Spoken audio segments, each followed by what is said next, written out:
अस्सलाम वालेकुम फ्रेंड्स, इस वीडियो में मैं आपको बताऊंगा लाइका 1202 प्लस में हम किस तरह जो है प्रिज्म कांस्टेंट चेंज करते हैं। तो मैं आपको दो तरीके बताऊंगा। एक शार्ट सा मेथड है, यहाँ पे हमारे पास F11 है, इसको आपने दबाना।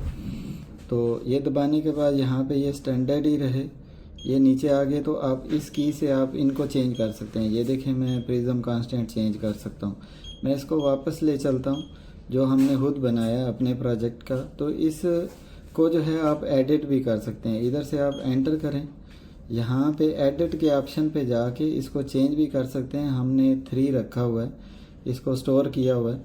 तो आप कुछ भी 1-2 मिली अगर मुख्तलिफ मशीनों में फ़र्क है तो आप कांस्टेंट जो है चेंज कर सकते हैं। अगर नया बनाना है आपने खुद से तो ये न्यू है, न्यू पे जाके फिर भी आप नया बना के स्टोर कर सकते हैं। अभी चलते हैं दूसरी जगह पे। तो दूसरा तरीका जो है वो मैं यहाँ एस्केप से पीछे चला जाता हूँ। तो इसके लिए नंबर 5 पे है कॉन्फ़िगरेशन। तो नंबर 5 पे लाके या 5 को ही दबा दें, फिर ये आएगा इंस्ट्रूमेंट सेटिंग्स। इसको आप जैसे ही एंटर करेंगे रेड बटन से EDM सेटिंग्स आ जाएगा।